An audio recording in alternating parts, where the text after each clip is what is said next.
Kok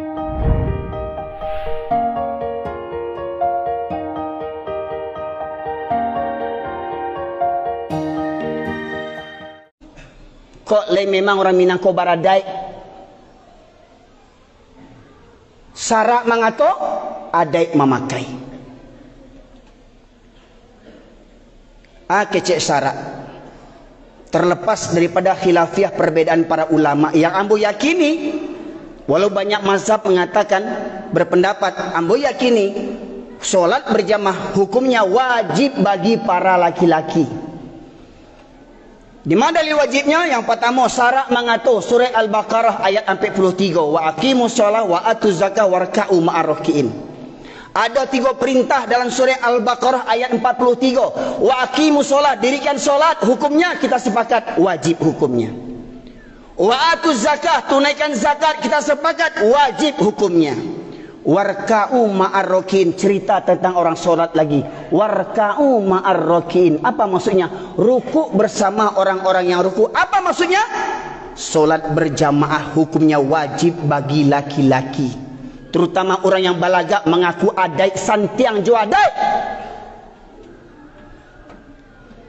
Jangan balaga jadi nini mama alim ulama cerdik pandai. Kalau nak tiba subuh berjamaah otak gadang. Semestinya di Indonesia ko, bahkan di dunia ko, orang yang paling soleh, orang yang paling takwa semestinya orang Minangkabau. Sebab yang punya falsafah adai bahasa nijo sarak, sarak bahasa nijo kitabullah, sarak mengatur adai memakai, cuman orang Minang yang punya, orang Arabnya tak punya tu.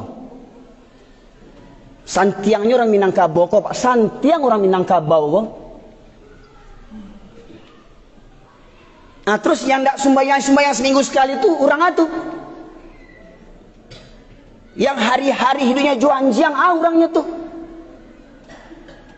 Betul Ustaz kasar namanya bui anjiang, tak perlu diterjemahkan wawaw. Kalau anjiang sebut anjiang Pak. Ya. Dalam Al-Quran disebutkan surat Al-A'raf 176. Famathaluhu kamathalil kalbi. Orang yang lebih cenderung kepada dunia dan menurutkan hawa nafsunya rendah, perumpamaan mereka seperti anjing, kata Allah. Famathaluhu kamathalil kalbi. Tidak perlu dibuat seperti wawaw. Allah katakan anjing, sebut anjing. Jangan awak berlebih bersantun, berlebih beradab, perlu awak merasa berlebih beradab daripada Allah Subhanahu wa taala. Caliak beko di rumah surah Al-A'raf 176. Allah sabut di situ anjing. Orang yang wakatunya habis untuk urusan dunia. Pai baburu talok jauh-jauh, menengah kaji nak talok, sama juanjiang kecil Allah. Maka tak heran kalau ada yang soto juanjiang sampai nak tahu mana orang mana nanjiang, sama jo bantuannya. Masya Allah muslimin. Mohon maaf, sidang jamaah Jumat rahimakumullah. Kaji kau harus sampaikan dia apa? Dia orang Minangko yang bercalik lah banyak makan basi. Basi pakak, basi turiak, basi mada. Kok cerita di rantau nak tangguang orang Minang kok yang paling santiang agamanya. Oh, kami orang Minang nak akan tagadai akidah kami doh. Alun tagadai akidah sembahyang seminggu sekali. Alun tagadai alun pindah agama tu sembahyang seminggu sekali. Alun pindah agama tu juanjiang jo hidup sehari-hari. Kok berang yang punya anjing, kok berang seorang je lah. Kok mati tagang seorang je lah. Bila ketobat lah, bila kesadar je lah. Mujuar musaji kok tak ada yang buat anjing. Masya Allah muslimin yang dirahmati oleh Allah. Itu yang pertama. Tauhid. Apa tauhid itu? Segala sesuatu yang dianggap, yang disamakan dengan kedudukan Allah sebagai Tuhan. Yang lebih dicintai, yang lebih ditaati, yang lebih ditakuti.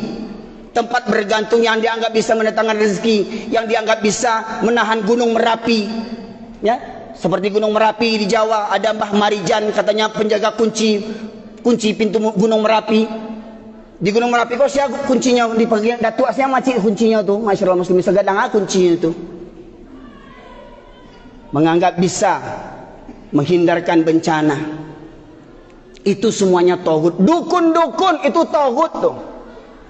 Santiang lo dukun tu taunya pitih orang hilang di mata saleknya tahu dukun tu. Setan dukun tu, masyaallah muslimin. Oh bahas pegalai kadai balabo pajang foto tuanku Salih sanak mu di Pariaman. Setan tu masyaallah muslimin. Tagut. Bahkan mungkin foto tuanku Salih lebih bisa mendatangkan rezeki. Kalau bulia memajang foto tuanku foto Yesus awak pajang leh. Yesus tu kan nabi tu. Ha? Walau yang disalib itu bukan Yesus yang sebenarnya, bukan Nabi Isa yang sebenarnya. Masyaallah muslimin. Kau kaji yang harus disampaikan. Kareh memang karena apa? Banyak orang Islam lah kareh hatinya lebih kareh pada batu leh. Kemudian yang kedua masyaallah muslimin, Tuhan yang batil, sesat dan menyesatkan adalah al-alihah. Allah tegaskan dalam surat Al-Furqan surat ke-25 ayat 43. A'udzubillahi minasyaitonirrajim. Afara'aita man ittakhadha ilahahu hawahu afa anta takunu alaihi wakila. Pernahkah kau perhatikan orang yang mempertuhankan hawa nafsunya, mempertuhankan hawa nafsunya? Malam pak di waktu subuh jago solat kamu saji atau tidur di rumah atau solat di rumah? Oh dek dingin di Sungai Puah kok dingin di Pariaman ialah angin. Masyaallah muslimin yang dirahmati oleh Allah. Di masa Nabi ada Bilal yang pertama namanya Bilal. Di masa Nabi itu dua masyaallah muslimin. Karena di masa Nabi memang azan subuh itu 2 kali. Ya. Azan pertama untuk menjagukan orang untuk solat tahajud atau puas untuk sahur. Azan kedua baru masuknya waktu solat. Azan pertama dikumandangkan oleh Abdullah bin Ummi Maktum. Si Abdullah bin Ummi Maktum kau sahabat Nabi. Dek beliau kolah perantaranya turun surat Abasa wa Tawalla. Surat Abasa. Lah gaya keceknya bersobat ya Rasulullah. Ya Rasulullah, engkau tahu aku orang tua yang buta. Aku orang tua yang buta, kata Abdullah bin Ummi Maktum. Rumahku jauh dari masjid. Jalan ke masjid berliku-liku. Banyak binatang berbisa, ular, kalajengking, ya, sipasan. Tidak ada orang yang senantiasa menuntunku ke masjid. Ya Rasulullah, bolehkah aku sholat di rumahku? Orang buta gaek rumah jauh, tidak ada ondan, tidak ada sepeda, tidak ada ojek. Batanya meminta ke Rasulullah, ya Rasulullah, bolehkah aku sholat di rumahku? Kecik Rasulullah, apakah kau mendengar seruan azan? Dengar ya Rasulullah. Tidak ada keringanan bagimu untuk sholat di rumahmu. Dun sana ambo, yang orang Minangkabau, yang keceknya orang Baradai, orang gaek buto, meminta ke Nabi untuk keringanan solat di rumah. Jangan kecek kajian bo kareh, suara moyo kareh sebab mo lahir di Medan tinggal di Pariaman, ya. Darah Batak bersambung bersujadah Pariaman, makanya kareh suara rombo. Tapi kamu tak pernah seperti Rasulullah. Kecek Rasulullah, datang orang buto kecek Rasulullah meminta keringanan sembahyang di rumah. Kecek Rasulullah, apakah kau mendengar suruhan azan? Dengar Rasulullah. Tidak ada keringanan bagimu untuk solat di rumahmu. Orang tua buta tidak dapat keringanan solat di rumah. Hei kalian para pemuda, sehat, rumah dekat masjid, mobil mewah banyak, motor banyak, kekayaan banyak, tidak ke masjid. Kau lebih buta daripada Abdullah bin Ummi Maktum. Rumah bertetangga dengan masjid, kalau istilah orang tinggal mulumpek, dia tiba di masjid. Indak jo barang kek leh. Di riwayat yang lain Rasulullah menegaskan, aku ingin. Memang Rasulullah berkeinginan, belum dilakukannya, tapi beliau ingin. Apa keinginan beliau? Aku tunjuk salah seorang menjadi imam. Kumandangan qomat, aku tunjuk salah seorang menjadi imam. Dan aku ingin berkeliling kampung sembari membawa kayu bakar. Apabila aku dapati ada laki-laki yang sehat, balik, berakal, masih berada di rumah, sementara masjid telah mengumandangkan qomatnya, mereka masih berada di rumah, aku bakar rumah mereka. Kok nyampang idui awak di masa Rasulullah, ba'a rumah awak kini. Kok ingiannya ialah lagi ke surau, kok ayahnya lagi surau, anak mudanya, anak lajangnya. Hei pemuda, di mana kalian waktu subuh? Demi pacar namuah pai bajawah-jawah bau hujan-hujan demi pacarnya. Demi Allah, main game talok sampai malaki subuh. Masuk waktu subuh pulang pai lalok, bukan pai sembayang. Abdullah bin Umi Maktum orang gaek nan buto, ndak dapat keringanan solat di rumah. Siawak. Maka benarlah kata Rasulullah, dua solat yang berat bagi orang munafik. Mengaku-ngaku Islam, mengaku-ngaku cinta Allah, cinta Nabi, cinta kitab Al-Quran, tapi berat mendatangi solat Isya dan subuh berjamaah. Siapa yang tidak mendatangi solat Isya dan subuh berjamaah, kata Rasulullah, orang munafik. Maka koreksi diri masing-masing. Subuh tadi di mana kita solat? Setiap subuh di mana kita solat? Setiap Isya di mana kita solat? Kalau kita sering meninggalkan masjid ketika subuh dan Isya, ketahuilah ternyata tampang kita ni yang sok soleh, yang sok alim, sok orang Islam KTP, ternyata orang munafik, kata Rasulullah. Maka kalau ingin melihat orang Islam hari-hari, lihat di waktu sholat Jumat, keluar orang Islam sadonyo ko. Yang sembahyang seminggu sekali keluar, yang ke musajid seminggu sekali keluar. Tapi kalau ingin mencari orang beriman, cari waktu subuh. Siapa yang rutin mendatangi sholat subuh berjamaah di masjid ataupun di musola, di surau, itulah orang yang beriman. Innama ya'muru masajidallahi man amana billahi wal yaumil akhir. Mohon maaf, masyaallah muslimin, ayang wak panggaan. Oh, Allah hadiah kekayaan, rumah megah, rumah mewah, kadai banyak di Awu Kuniang. Korun lebih kaya pada awak, tahu diuntung lah awak, tahu diuntung awak, korun lebih kaya pada awak le. Oh, pangkat tinggi, dihormati, disegani. Tahu diuntung awak, Fir'aun lebih tinggi pangkatnya, tahu diuntung awak. Ana awak panggaan. Allah memanggil Allahu Akbar, Allahu Akbar. Allah Maha Besar. Tidak ada urusan yang lebih besar daripada urusan menyahut seruan Allah Subhanahu wa taala. Sidang jamaah Jumat rahimakumullah, kok diturui kaji ko panjang, kaji ko sebenarnya bisa sampai asar khutbah Jumat ko. Tapi dek waktu Jumat ko banyak jamaah yang menggerutu, kok ustaz ko ndak sunnah ko panjang mana khutbahnya. Kalau untuk kaji taunya sunnah. Menggerutunya panjang mana khutbah, untuk kaji taunya sunnah. Ya. Dah datang seminggu sekali tahu lo sunnahnya itu. Masyaallah muslimin. Maka karena waktu yang singkat ini hanya dua yang baru bisa saya sampaikan dari sekian banyak Tuhan yang batil selain daripada Allah. Fa'tabiru ulil albab la'allakum turhamun.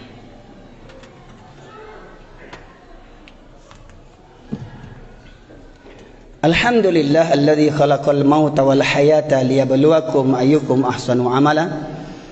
Asyhadu an la ilaha illallah wahdahu la syarika lah wa asyhadu anna Muhammadan abduhu wa rasuluhu alladzi la nabiyya ba'dah. Allahumma salli wa sallim ala nabiyyina Muhammad wa ala alihi wa sahbihi ajma'in. Masyaallah muslimin, sidang jamaah Jumat rahimakumullah. Di khutbah kedua ini saya sampaikan satu firman Allah, surat Al-Kahfi ayat 103 sampai 106. Allah berfirman, a'udzubillahi minasyaitonir rajim. Qul hal nunabbi'ukum bil akhsarina a'mala alladzina dhalla sa'yuhum fil hayatid dunya wa hum yahsabuna annahum yuhsinuna sun'a. Ulaika alladzina kafaru bi ayati rabbihim wa liqa'ihi fahabitat a'maluhum fala nuqimu lahum yaumal qiyamati wazna. Dzalika jazaa'um jahannamu bima kafaru wattakhadhu ayati wa rusuli huzwa. Allah berfirman yang artinya, maukah aku beritahukan kepada kalian tentang orang yang paling merugi amal perbuatannya? Kata Allah, maukah aku beritahukan kepada kalian tentang orang yang paling merugi amal perbuatannya?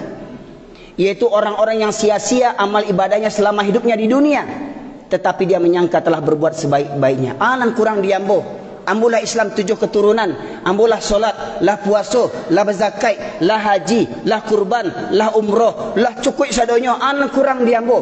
Menurut dirinya lah berbuat sebaik-baiknya. Tapi kata Allah, semua amalnya sia-sia.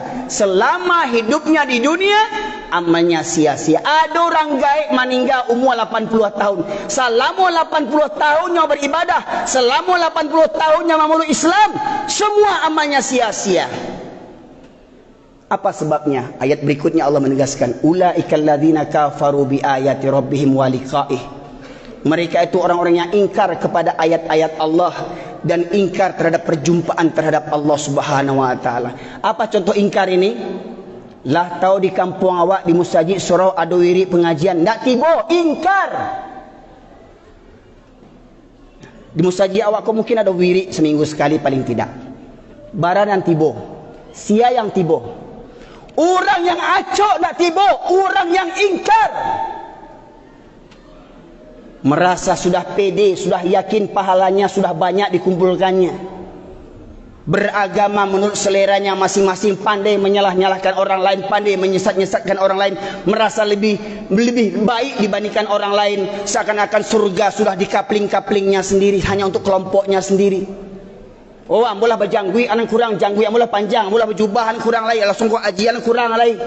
Menurut dirinya, dia telah berbuat sebaik-baiknya.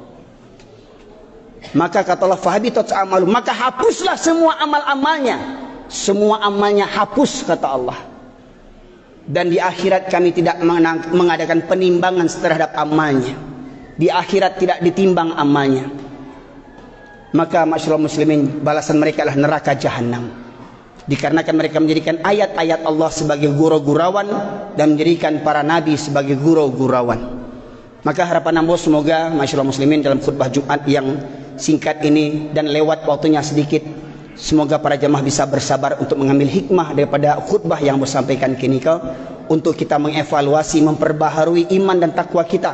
Benarkah kita hanya bertuhankan kepada Allah Subhanahu wa taala? Semoga kiranya kita yang hadir semua hari ini adalah orang-orang yang diterimakan taubatnya oleh Allah Subhanahu wa taala. Semoga kita semuanya hari ini orang-orang yang dilunakkan hatinya untuk tunduk patuh kepada Allah Subhanahu wa taala. Semoga kita yang hadir pada kesempatan kali ini senantiasa dirahmati oleh Allah sampai akhir hayat kita. Maka marilah syukuri nikmat ini dengan senantiasa tunduk patuh kepada Allah Subhanahu wa taala. Jangan campakkan rahmat Allah, jangan campakkan hidayah Allah, untuk kita senantiasa tunduk patuh kepada Allah Subhanahu wa taala. Maka saya menghimbau kepada para dunsanak sekalian, orang yang baradai, dunsana ambo orang yang baradai, nini mama alim ulama cerdik pandai, jo nanak kemanakan, mari babaliak kita ke surau, babaliak ke surau, ramian surau. Itulah kekuatan umat Islam. Innallaha malaikatahu yusholluna 'alan nabi ya ayyuhalladzina amanu shallu wa sallimu taslima.